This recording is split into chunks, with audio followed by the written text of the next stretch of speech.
Admit it. We all do it. We all cheat on our diet. We all have cheated on a diet. All of us. Not a single one of you can say you've never cheated on a diet. Not a single one of you can say that you've never had a piece of cake or a cupcake or some candy or some chips. The truth is, cheating on a diet isn't that bad. It's not as bad as people want you to think.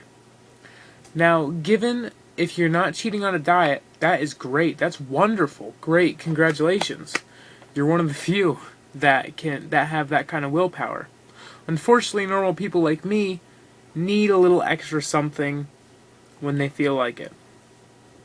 And I've lost 90 pounds so far, and I've been cheating on my diet once every 2 weeks. Now, you might be thinking, oh, does that mean like you have, one M&M on your cheat day?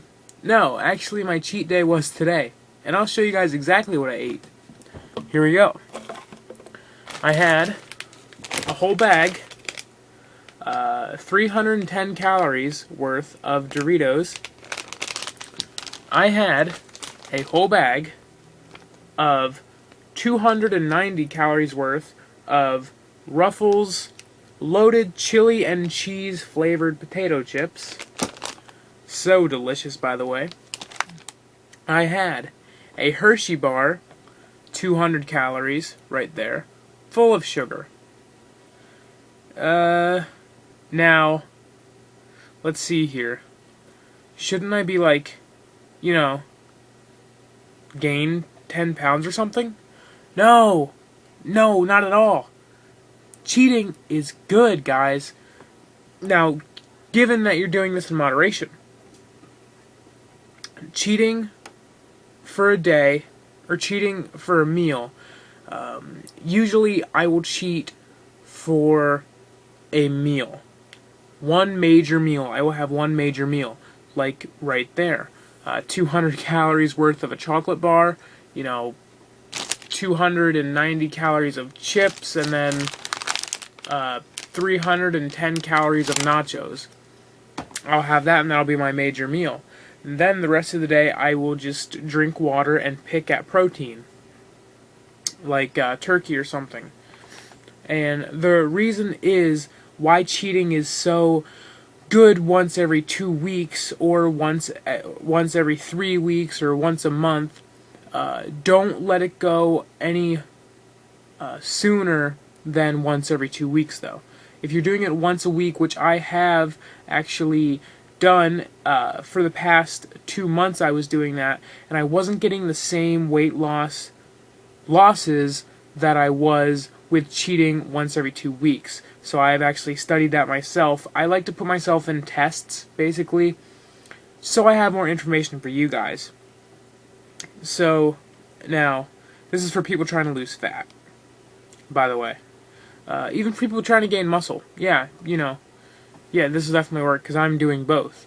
So, the reason why it's so good is because, here's how we'll look at it. Our body is very smart and very adaptable. If we keep putting the same foods in it, it'll get used to it, so it won't want to work as hard. So, my meals for the day consist the same thing every single day. Not a day goes by where it's different. It does get pretty boring. So, if I'm eating chicken and turkey and eggs, chicken and turkey and eggs, chicken and turkey and eggs, chicken and turkey and eggs every day, my body is not going to work as hard because it doesn't want to. It wants to rest. So it'll turn down your metabolism. That's a bad thing when trying to lose fat, because we want our metabolism as revved up as possible, so we're always burning fat. Now, if we're not cheating, that metabolism is going to be turned down, which in turn means slower progress. Slower and slower and slower until you plateau. Plateauing is not good at all. I'm sure we've all been through a plateau. I know I've had my share of plateaus.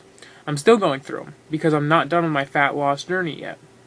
So, the reason why we cheat is to shock our body. So, with me eating all that junk right there, my body is like, whoa, what the heck is this? Let's get it out of here as fast as possible. Rev up that metabolism, rev up everything, here we go, we're getting this junk food out of this guy as fast as possible, because we don't want it. So my body then goes in a super fat burning mode because of the junk food.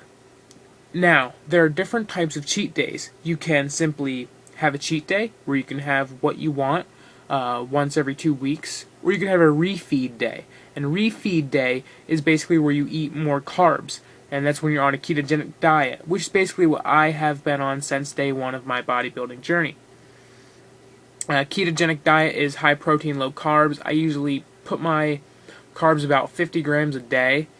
And then on my cheat days, of course, it'll be bumped up to about 100 to 150 grams of carbs that day. So my body will then go into a fat burning mode. It'll shock my body.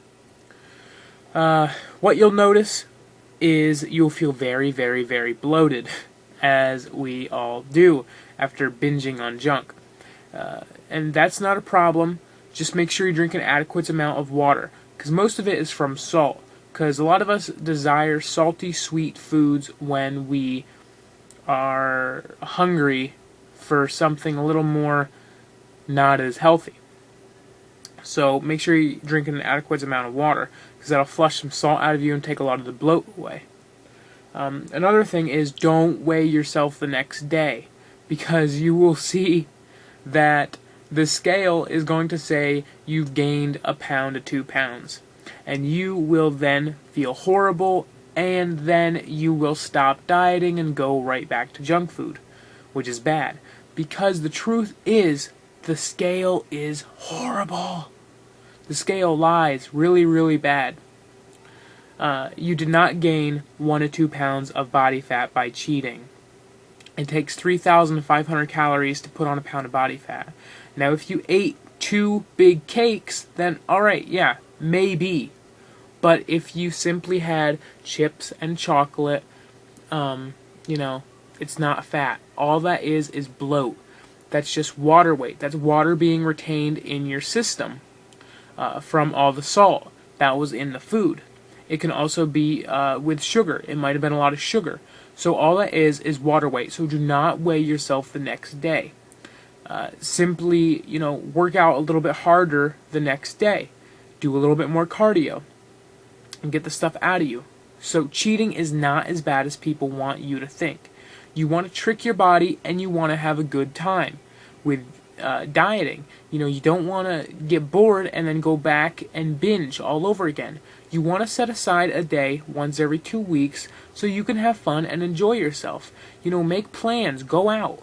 The only thing I recommend is don't have the food in the house. Like, for these, I had to go buy them myself, so that I am not tempted by them any other day of the week. So always make sure that you are forced to go out and get the food. Don't plan and put it in the back of the fridge or something, because you will touch it.